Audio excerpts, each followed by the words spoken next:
Menstruation is an essential and normal part of human life, certainly of human existence.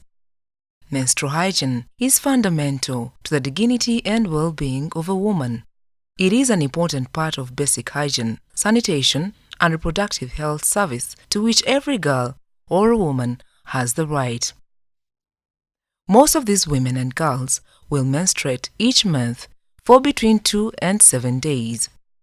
This impacts hard on the family resources to many communities in the developing world. Really, even in talking to these girls, to these learners, they would tell me, really they were absenting themselves sometimes 3 days every month because they did not have 3,500 shillings to go and buy a pad. Mother did not have 3,500. If she had it, she would say, I'll use this money for food because there are 6 children to be fed. Now, if I surrender this money to you, you are only one. It is not a very effective way of me to spend 3,500. The topic of menstruation, however, is often taboo and has many negative cultural attitudes associated with it.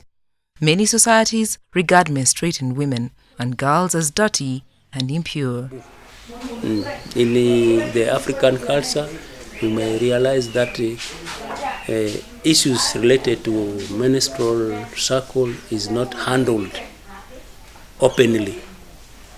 It is done privately and secretly by aunties or mothers who are fairly enlightened. The social stigmatization, the social not accepting that this is a natural process, this is part of growing up, the body's maturation, and feeling stigmatized, feeling rejected, feeling dirty. These are some of the aspects we discover. Girls often lack services and facilities to help them cope with physical and psychological pains they go through during their menstrual periods. Girls remember that they experience very many problems. For example, when girls they are experiencing their menstrual period, some of them due to lack of some sanitary materials, so girls stop from going to school.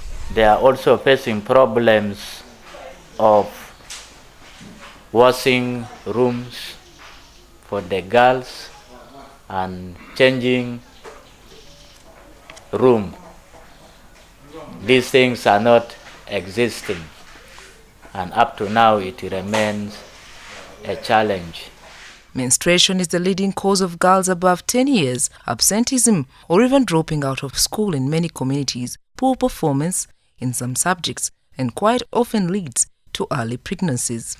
Yeah, those scenarios, you find that in the camp, some of the parents, the ratio is not enough, even they cannot afford to get money for buying these pads. The girls experience such problems like inadequate awareness and preparations before experiencing menstruation, inadequate water facilities to clean up during menstrual hygiene management, lack of materials for managing menstrual hygiene, no private space and washrooms, and inappropriate facilities for disposal of materials for those who have used pads.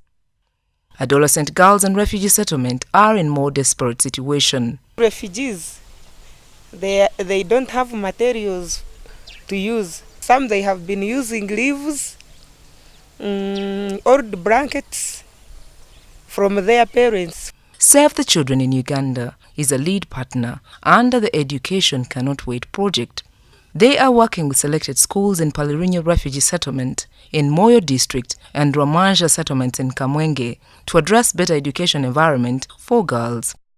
Here they are working to improve the education environment of these communities. Puberty, learning about the menstrual cycle, learning about infrastructure, learning about life skills, the skills which can make you to have a good self-esteem for yourself. And we are very grateful that LHU has given us the support in as far as menstrual hygiene management is concerned. They've given us the training of how to prepare the sanitary pads for managing menstrual challenges. In partnership with Education Local Expertise Center Uganda, ELECU, Save the Children Uganda is training refugee communities and primary school children on ways of managing menstrual hygiene and reproductive health education. So when this madam of Uleku program, she came the other time and she gave us that knowledge of how to make these reusable parts. She taught us. Then behind here also we organize the girls. We also teach them how to make it. So at this time, most of the cases now it is minimized. Girls and boys are trained in making reusable sanitary pads and menstrual hygiene management. Many have picked up the practical experience. I have come to learn how to make reusable pads because it can help us if our friends get problem. They can help them to prevent blood from passing through their skirts. With this, I can't even miss classes and schools because without it, I cannot come to school. This training helped me also to teach some of my neighbors and friends. It also helped me sometimes if my parents have no money, I will even provide it for myself. The learners are introduced to different materials used in making of the reusable sanitary pad, cotton cloth, towel material, scissors, needles and threads, and different absorbents. At first, we have a piece of cotton cloth. We cut it. Then inside we put small cavera. Then outside this cloth. Then we knead it. Then on top we put this button with a small hole so that we can put it ready in our pants. And the use of the small cavera inside there is to protect the blood away from coming out. To many, this is an opportunity of training others at home, while others think it can be a source of livelihood, especially in the communities where they live, who cannot afford buying the conventional disposable sanitary pads. I have learned to make a reusable pad, so it is necessary because I'm going to form a group of like 60 people and above to form a group of youth which will always make the pads and sell them and help those who don't have the money so that they can manage a menstruation period. I'm going to teach my followers, those ones who are in the village, and my sisters. There is those ones who are not yet to go in the school. I teach them who waste money that they are buying pads. A total 7 primary schools in Palariño Refugee Settlement in Moyo District and 4 schools in Ramanja Refugee Settlement. This is now the pad which is already shown. Have you seen this one? Now these cuttings which are done are this.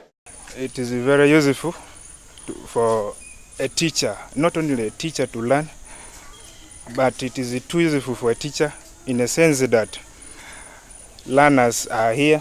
Of course, much of the time you are spending with these learners, some of them do not know at what time their menstrual sort of things start.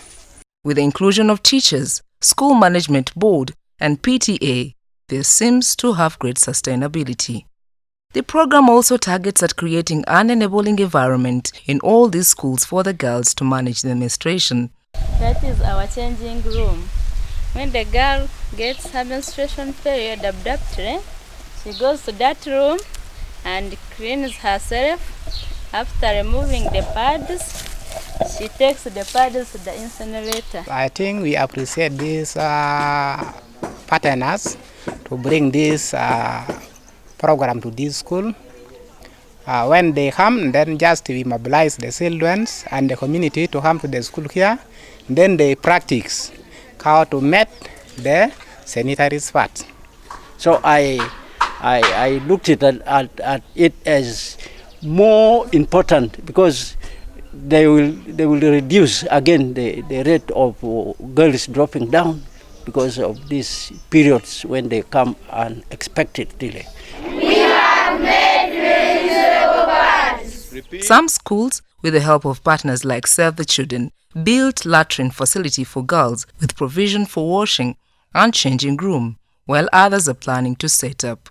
In many of these refuge settings, these girls come from a very humble background, unaccompaned and in despair. They are worried of affordability of getting these materials for making reusable sanitary pads. Yeah, we are going to request Madam to lobby for us at least some few materials for emergency to be brought to the school here, so that we make us all the girls to sew and it remain in the school here for emergency cases. In Mahani Primary School, the school administration gave a quick response to the learners. After the training of staff by Eleku, they responded by buying materials and made their own pads. At first, we are not making them, but after the training, we first made a meeting with the whole staff. Then from there, we involved both boys and girls to make those reusable pads. Because those people from Ereku, they told us that we are supposed to involve all pupils, both boys and girls. In most of these schools, they have instituted a senior woman teacher and the People's Committee to handle cases of menstrual period management. The pupils have a washroom and changing room and are now comfortable to stay in school even when they are in their periods. Has helped runners to observe clearly, making the pads rather than buying them. So they will use little money in making pads. Henry Achai is the project manager of the Education Cannot Wait program. He is impressed that the children have adapted the skills. It's excellent. If children themselves can get involved and can participate and understand the use of this material to this extent, it gives a positive impression to all the children and to the girls to see that they can maximize whatever available material of this nature. The sustainability of the girl-child education is entirely dependent on leveling the ground for her to access meaningful education, putting up an enabling environment for menstrual hygiene management, especially under such vulnerable situations, is a concerted effort by all players in government, humanitarian development actors, communities, school institutions and the learners themselves.